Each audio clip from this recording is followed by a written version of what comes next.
Welcome to another episode of Interviews from the Crypt. I'm Adam Holtzaffel. Joining us this week is Jill Gevargizian, otherwise known as Jill Sixx, founder of Sixx Tape Productions and the mastermind behind the Stylist. How's it going today, Jill? It's going pretty good. Thank you for talking to me. Oh, thanks for being on. And to kind of kick things off for our listeners and viewers, what drew you to horror and to kind of found Slaughterhouse Movie Nights and Sixx Tape Productions?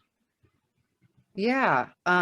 Well, I discovered scary movies very young. I think like a lot of us did, maybe too young, and fell in love with them right away. I already was a huge fan of films. In fact, I first fell in love with sad movies as like a very little kid, as morbid as that sounds. And then I think once I discovered scary, it was like a similar thing that I loved, like how powerfully emotional a film could make you, whether it's scared or sad or whatever it may be. But I was definitely always attracted to that feeling of being scared. Like I like to play games that were scary when I was a kid, or like go try to explore the woods or things like that. Like I always, which is weird because I was legitimately scared, but I thought it was like I liked that feeling, I guess. Because you hear the people are like, I don't like horror movies, they scare me, and I'm like, that's the whole point though. That they just don't, people, not everyone likes being scared is what I realized. But it took me forever to finally go to my first horror convention. I was in my late 20s, and but once I finally went, I wish I was like, how did I not do this younger? But it opened up my like eyes to a whole world, like, that there's this whole community of fans that are, so tight. And also that there's this whole community of independent filmmakers I also discovered. And it was all just like the most like overwhelming, inspiring weekend where I was like, there's this whole world out there I didn't know about. And also was like my eyes open to the idea that regular people like you and me can make movies. It's not like only reserved for if you're very wealthy or already in Hollywood and connected. So it was that convention, honestly, where I saw some films, which specifically, like, I'll shout out Dear God No by James Bickert, and Bloody Bloody Bible Camp by Vito Trabucco. I came right home and I was like, I had experience setting up events before. So I was like, a friend of mine owned a bar. They were interested in a movie night. So I was like, this all could come together. Like, what if we did a horror night? And I didn't exactly know, like, past a couple of months how I was going to find more films, but just as I went, got more suggestions. Like I'd ask the filmmakers whose stuff I would show, like, what is some other stuff that I might be able to show, or other filmmakers you could suggest I reach out to. And it went from there. And it was really meeting all those filmmakers through Slaughter Movie House that inspired me to take the leap into directing myself. It was all just a connected thing where I'd messed around with a lot of things that when I was younger that I felt could have led me to filmmaking. Like I filmed stuff with my dad's camcorder as a kid, and I was into theater and photography and music and dance and then hair, a lot of creative things. And once I found filmmaking, I was like, this is kind of like all those things in one, and became obsessed with it once I started. And speaking of the community, you had worked with James Beckert on Frankenstein Created Bikers. You co-wrote the Stylist feature with Eric Havens and Eric Stolz. Um, John Pata was involved that did Dead Weight. I saw Yes.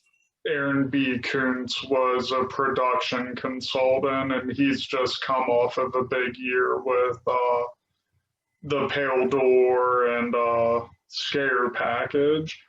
Um, Yeah. yeah, so how did you get involved with all of them, and what led you guys to collaborate? It's, like you said, the community is so cool and I feel like pretty welcoming once you get in there.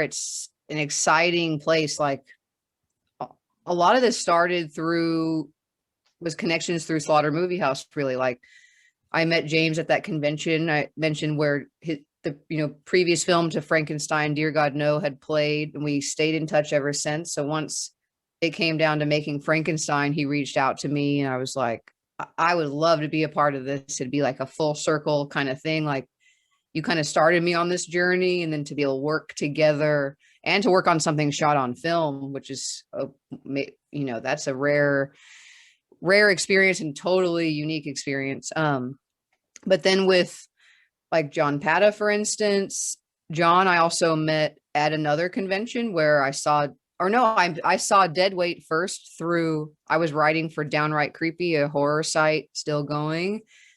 I met Eric Havens, my co-writer, through Downright Creepy. It's a Kansas City based site. So I met him through that site. He was another writer on the site. And we were covering Deadweight at one point. This is just like this family. It's so crazy how it all came together. But I watched Deadweight, and that is one of the films that really kind of took my breath away, because it's such a serious toned film. I could see how doing something serious on a more serious tone would be harder at a lower budget. It's kind of easier to go the campy, crazy route with less money. I'm not talking down on that type of film. It's just practically more feasible. Because with, it's like Deadweight is kind of more like a serious drama, and that needs quality performances, and really that's what that lot relies on. And I was so impressed with what they accomplished with that film, and John is such a go-getter type of guy so we met through that. Pardon my dog making a cameo back here. Sorry, just realized. And so then John and I kept in touch after Deadweight, because I showed it here at Slaughter Movie House. I was setting up to do Call Girl, my first short film. He was setting up to make another short called Pity, and I came on to help produce Pity. And through Pity is actually where I met half the team that ended up working on Stylist, like his cinematographer, production designer, composer, all from Pity.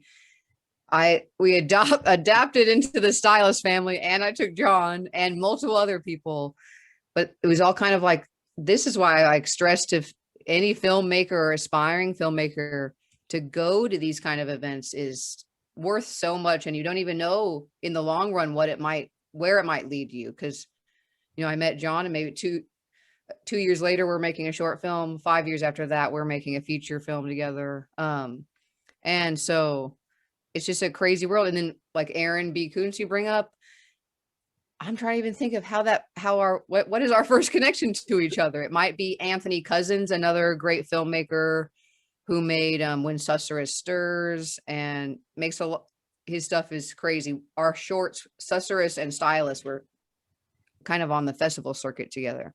I met him there. Anthony worked on Stylist as our key grip, and he's real close with Anthony, of course, or Aaron. Anthony worked on Scare Package as well. He directed one of the shorts. So it's just, there's so many connections, and so much of us, we all met at different festivals. Like I met Anthony at Fantastic Fest. There's a good chance maybe that's where I first met Aaron, now that I'm trying to figure out. But Aaron was in town for Panic Fest while we were shooting Stylist, so he was able to come and be on set for a few days too, and has given us lots of great advice along the way. But you just never know.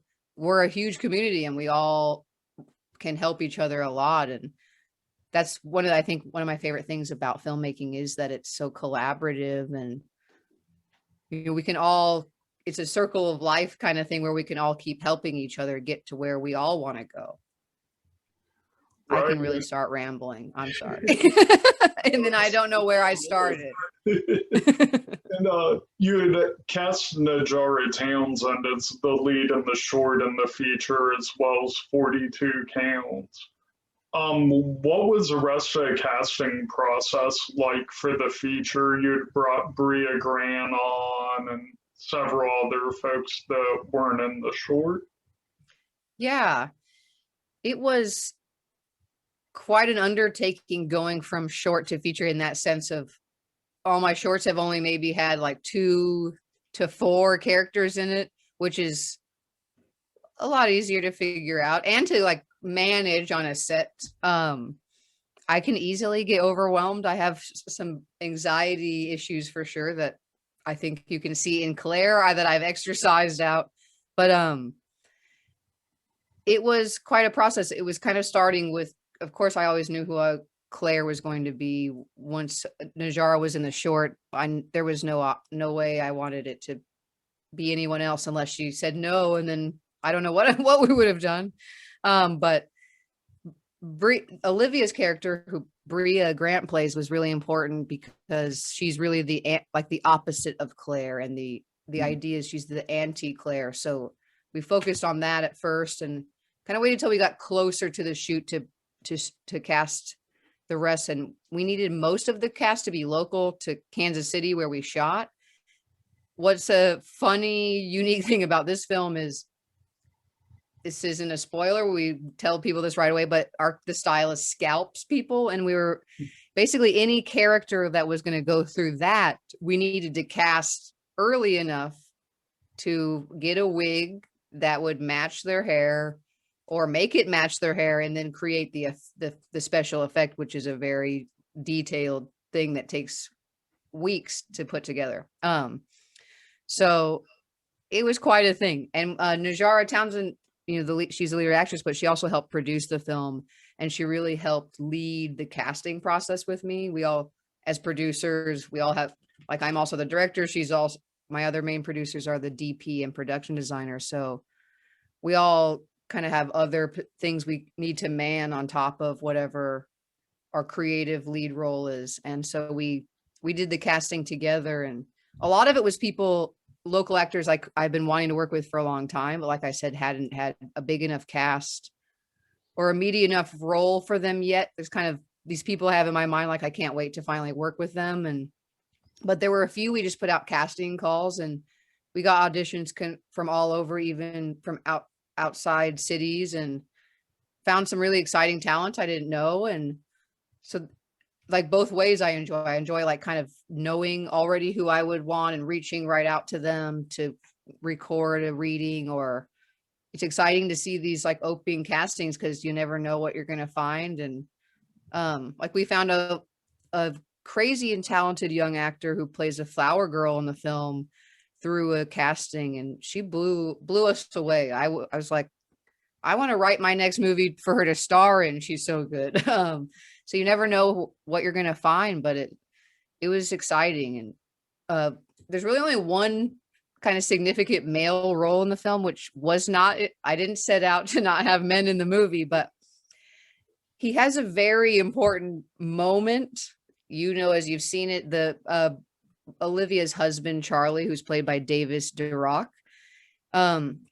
He has an epic moment that I knew was going to be very challenging for any performer to react to, and it come off real, it not feel silly in any way.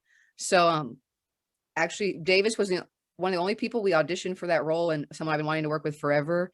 But I got to work with him in person for the audition, and he just got it, because it's a very hard thing to talk through. And I'm like, I'm not even sure how one would react to, it's a very shocking moment in the movie, and he really got it. But I knew that like our ending hinged on how he reacted to it and how it was handled. And so that was a really exciting part of it, that once I saw it come to life, I was like, we can do this. It won't be like, wow, like it was like, that's such a crazy thing. It's like something to really process. How would one react to something so shocking?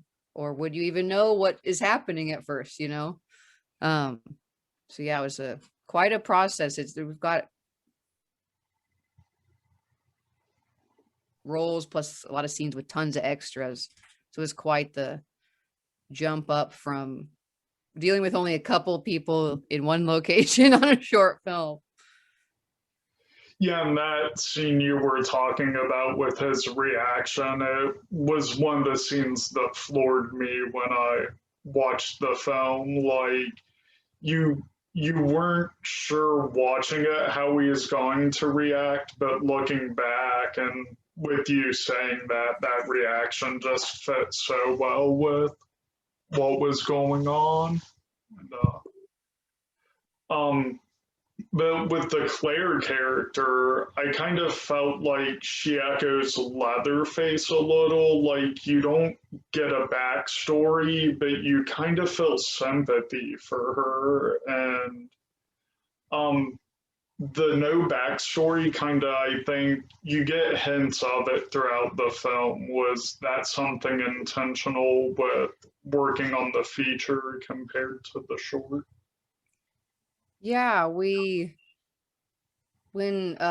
Eric Havens and I first set out, we did the first few drafts of the feature, just us two, and it was always, we never wanted to spell out her background, you know, word for word, this is what happened and how we ended up here. We're kind of more of a fan of the kind of films you can put yourself into and have a personal interpretation, and maybe, you know, it can change from person to person.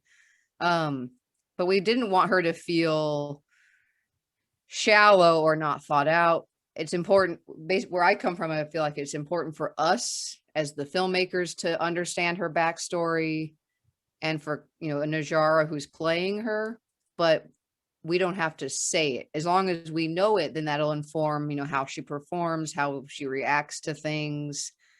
And so that was our hope, that if we know it, it could, you know, get in there. But it's also the idea that Claire doesn't exactly, she's someone who battles so much with her identity. She doesn't know who she is exactly, that she doesn't know exactly why it is this way. So for us to explain it would be, I think, dishonest, because there's not an, you know, a exact reason. It's not that simple. Right. So kind of like you said, we wanted to hint at it in the film, where with stuff in her house, photographs, or with conversations with Olivia, Bria's character, just to give you an idea of it and to be able to fill it in on your own. I just think it's always been more attracted to films that I, you know, I'm still thinking about long after I see it, because it's not just, the answers aren't all given to you, or it doesn't end on a the end. You know, there's more that's going to happen in for this story, but we just don't get to see it all. I like films that feel like they still go on, we just don't see it. So yeah, I was just, although I know we get, you can get, it's kind of a 50-50. People like that we don't spell it out, or I know people are dying to know what is the background, or, and I've joked that, hey, maybe in 20 years there will be, you know, the Stylist, the beginning, like the Chainsaw beginning. But even though those are not, I don't feel like right to what goes with the original, but I am a huge, you might know, a huge Chainsaw fan. And yeah, Claire definitely has lots of inspiration from Leatherface, who I have, like you, have always seen as a sympathetic character. And some people do think that's a morbid view of him. But he, in the original, especially in the remakes, they make him a little more monstery and, you know, like blood hungry seeming. In the original, he seems to me like he's been raised in this sick family, and this is all he's known. He's just doing what he's told, feeding his family, protecting his home. And, you know, he doesn't go search for victims like other killers do. They all come to him. And someone said to me, and I'm never going to get this out of my head, but they're like, from his perspective, it's a home invasion film. And I'm like, it is. That's hilarious. Yeah. But they just keep coming to him. He only chases Sally because she runs away. But otherwise, it's all one by one. They walk into the house and get killed. And you're like, when are they going to, they're just each all going to keep going into that house. Yeah, and that's one thing I picked on. I know we kind of had that discussion on a status I made a few years ago about the Leatherface prequel. Just, you don't always need a backstory to get the message. Yeah. I I kind I kind of think that films turn to franchises that way because the originals are just so loved. It's almost like sequels are manifested out of fandom. Because I don't think any filmmaker who made any of these classics ever meant to for it to turn to a franchise. You know, to those original filmmakers, like it's one story that ends and that's it. You know, like Halloween 2, Carpenter would not direct. Chainsaw 2, he made 10 years later and turned into a comedy because he knew he couldn't, like, there's no way I'm going to carry on the same thing and try to, repeat myself. So I think like really no one intends to do that unless if it's a more serious film. Once you go to sequel land, it starts to get kind of funny. It's hard to keep a serious tone after one movie. But there's plenty of jokes we have about a whole, stylist world of spin-offs and sequels and prequels.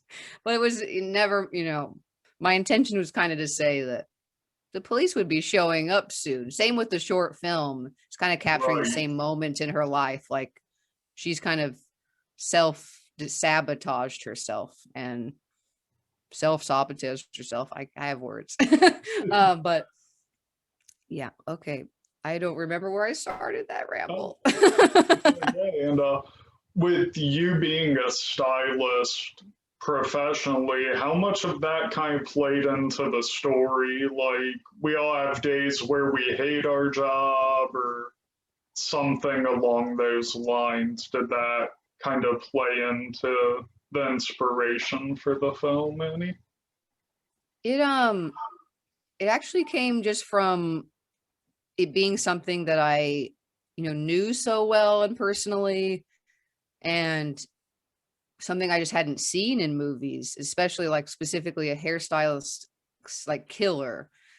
It's like when that idea came to me, it's like, this is such an obvious slasher movie. How does this not already exist?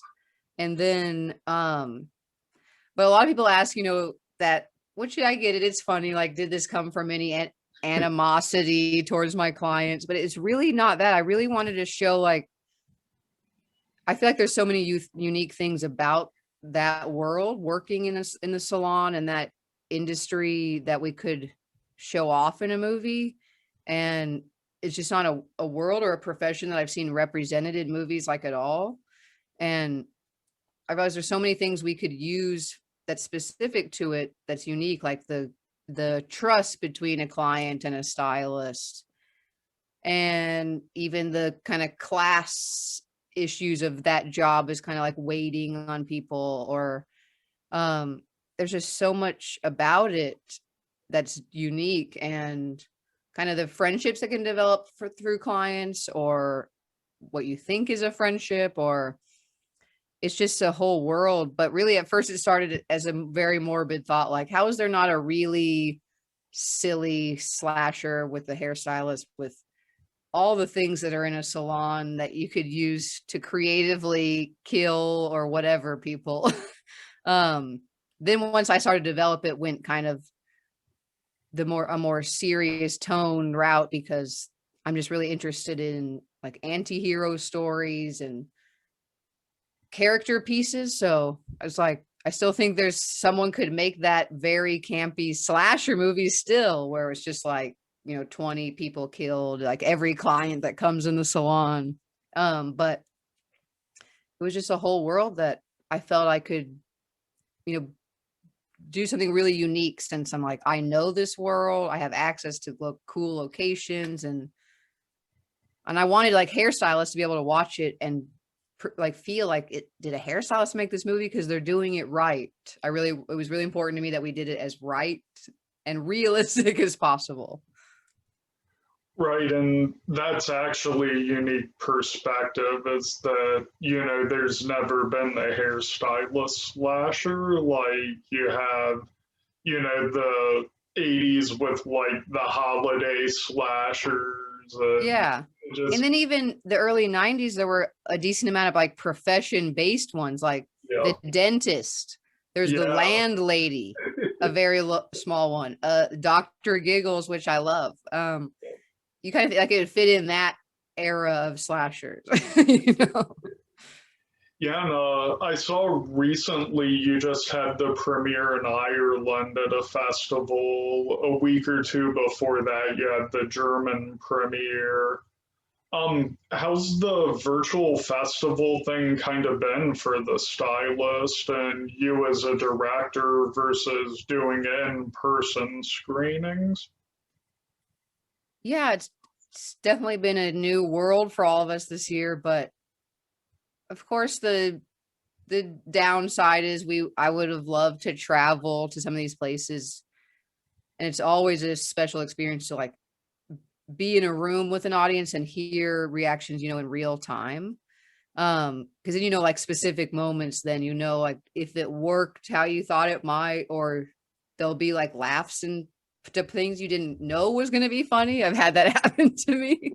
But so I miss that, but I feel like honestly the silver lining of everything being virtual is so many more people have been able to access the festivals, and then you know we can all chat with people all over the freaking world thanks to Zoom and everything. Like it's cool, for instance, you know, when we premiered our first festival at Fantastic Fest in September, which would normally, you know, be in Austin, which would be awesome to go to, but this year since it was virtual, anyone in the whole United States could get a ticket to it. And just to have that much more access, people that have never maybe even been to a festival can watch stuff happen. You know, even Sundance, you could watch screenings from home. You know, I've never been to that festival. All these huge things happening virtually.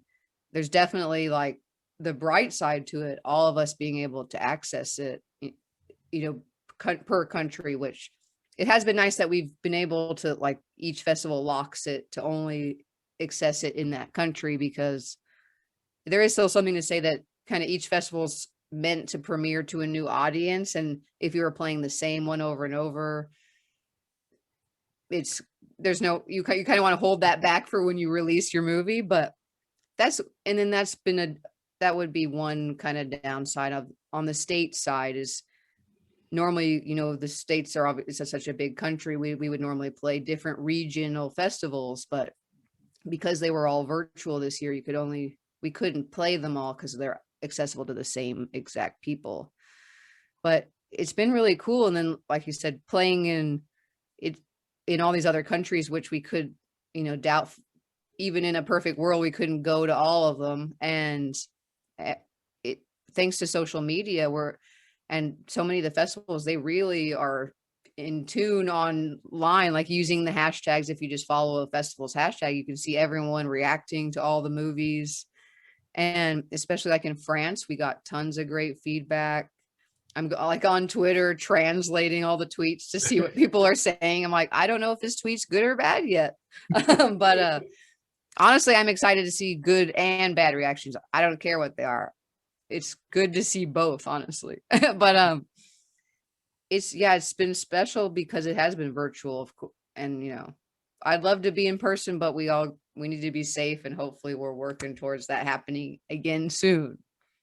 Yeah, and you mentioned working towards the release of the movie. It comes out March 1st on Aero Player, which, for those that don't know, it's Aero Film streaming service. How they go to get involved and hooked up with you on it? I know there's so many options now to go with for streaming that uh, Aero just seemed like a good one to go for. Yeah, when kind of how it works is we were working with XYZ Films as our sales agent, and they were representing us for domestic sales and whatnot. So when we put the film out at Fantastic, that's kind of a difference in virtual versus real life. When real life world, everyone, we kind of would have premiered it, you know, in person, and that's where all potential sales and distributors see your movie. Typically is like that first premiere. But since it was digital, XYZ sent it to, you know, a list of companies that we would be hopeful for, and really you just wait and see what offers you're given. So it's not really a matter of like we get to pick. It's who picks us and then pick out of those. But Aero offering us a distribution deal is like, we were through the moon once we saw that. So the second I saw it, I was like, please tell me this is, we're going to go with this, because this is what we're doing. It's honestly a dream come true to work with a company that has that type of reputation, been around for that long, on my first film. And they are, it's like working with real filmmakers. They're not a distribution company that's just, pumping out stuff, which we know what it's like when everything streams now. A film can be forgotten about 2 days later because new stuff is coming out constantly. They're really focused on, what they're putting out and keeping its life going. And, even beyond the streaming, where they're going to release us physically and on VOD. And so to have, anyone who knows, who has anything from Aero in their collection, their stuff is like high quality collectible physical releases. And to have that is like, you don't know anymore if your film's going to be physically released, because everything is so digital now, that to have like that quality of a release, we're going to have lots of special features, and the artwork that they collaborated with Sarah Deck on. It's just like, it makes us feel like they care about the film just as much as we, like it's their passion project just as much as it's ours. Like, they put so much thought and care and talk us through every detail. It's like they've made us feel part of the family. I think I've been spoiled, and I'm worried for if I work, I'm like, how I can only work with some people this amazing from now on, this being my first experience. I can't believe it's coming out so soon. It's like a very surreal thing right now, especially. Right, it's just at the 2-week mark, and now I can't believe that. Oh my God. Date for the physical release yet, or they? We have announced June. I don't know the date exactly, but I'm currently working hard on all the special features that will be on there. So I can't wait till it's announced and we can discuss like what they are. But what's cool is Aero does put some of their features also on the player. So a portion of those will also go on there. So you'll be able to watch the film plus some little exciting things we're including as well. Awesome. And just to kind of wrap up, with it being Women in Horror Month, what are your top 5 female directed horror films? Oh my, top 5. I can't be held to this forever. I pick favorite. I'm bad at favorites because I just love so much stuff that, a lot of people have that, like, if you ask them, what's your top 5 films? They're just like ready. They have that like locked in somewhere. That's not how I've ever been. But, so I'm going to go with like instinct here. A Girl Who Walks Home Alone at Night is definitely one of my favorites, by Anna Lily Amirpour, who's an Iranian filmmaker. I was super excited about that. My dad is from Iran, so I'm half Iranian, and it was shot in California, but it looks like it is shot, in fact, in Iran. It's such a beautiful, poetic,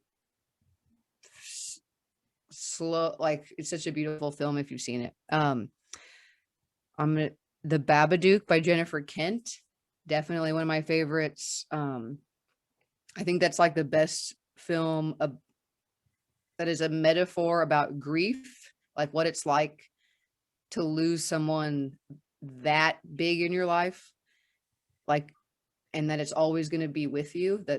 That message at the end, that she never defeats the ghost, it's more like accepting it. And I was just fueled by that, because I was like, that's exactly what that experience feels like. Oh my gosh, how am I going to do this? I should have been prepared for this question. Near Dark, Catherine Bigelow for sure needs to be in this list. Classic Western vampire. Maybe the coolest Bill Paxton role of his life, and he's like cool in everything. So that's a big thing to say. Oh my gosh, what am I going to choose for my other two? Revenge by Coralie. I don't know how to say her name, like, because it's a French name. Right. Forget. I'm definitely not saying that in the correct French pronunciation. I apologize. Revenge. I feel like I was, again, like set on fire by that movie. I was so inspired by her decisions, especially as a rape revenge film told from a woman's perspective, finally. Still as upsetting as ever, but I could feel her decisions made in such a brave way. I felt like she set up the main character to confront people, to make people question themselves, like, is the way that she's acting make you feel different about what happens to her? Because the main character is very sexy and flaunting it and not ashamed of her sexuality in general, and having an affair, and kind of almost setting up this woman like, are you the type of person that's going to say she deserves this because of how she acted?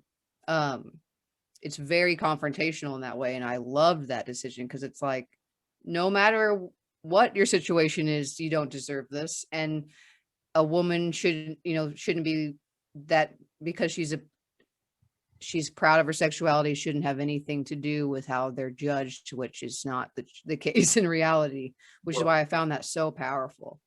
I can only pick one more. There's so many good ones. I'm gonna go with oh man, this is hard. I want to shout out everyone I know's films. I'm gonna go with Raw by Julie, another French film. I cannot, Julia. Oh gosh, I can't say her last name at all. Does it start with a D? I believe so. Yeah, but that film did, and I feel like, how did she make that? Was such a big film that made such a splash. I feel like everyone was talking about that movie, and I haven't heard if she's making another film, which I feel like is an unfair thing. I hear like a lot of women make an incredible first film, and then they're not given another film right away, like their male counterparts, if I can be complain about Women in Horror Month, because that's why we're trying to highlight these people. It's like, why did it take Patty Jenkins, who made Monster with Charlize Theron, over 10 years to make another film, which was Wonder Woman, but still, like, she made a movie that got won Oscars, and it still took that long to make another film. But what's interesting is, actually, I want to bring up something really cool we're doing with Aero that was launched today, connected to Women in Horror Month. We are doing a short film competition called the Stylist Shortcuts, and it's for women identifying filmmakers or non-binary or trans to submit their short films. That there's criteria like 5 minutes or less, certain other criteria we all have on their website, but you have a month to submit to us. We're going to pick 10 to 15 films, and within those 15, we're going to give out awards for best film, best editing, performance, art direction, photography. All the winners will get cash prizes, subscriptions, and their films featured on Aero. And so it's something we really want to pump out there. So excited to do it. It was Aero's idea, and they've done a short film competition before, and I just loved it. And so we're so excited to be part of that. So please, anyone out there, send your films if you have something. That's awesome, and I'll be sure to include the info in our YouTube link on where they can submit that ad. And for people that want to follow you or the Stylist, where can they do that at? Yeah, you can follow me at Jill Sixx with the 2 X's on the 6th, and the film at the Stylist Film, both of those on all the social medias. Also at sixxtape.com is my site, which you're reminding me I need to work on updating that. There's so many exciting things happening. I need to add all these things to it. Awesome. And thank you again for taking the time to chat with us today, and have a good rest of the week. Thank you for having me. It's been a pleasure.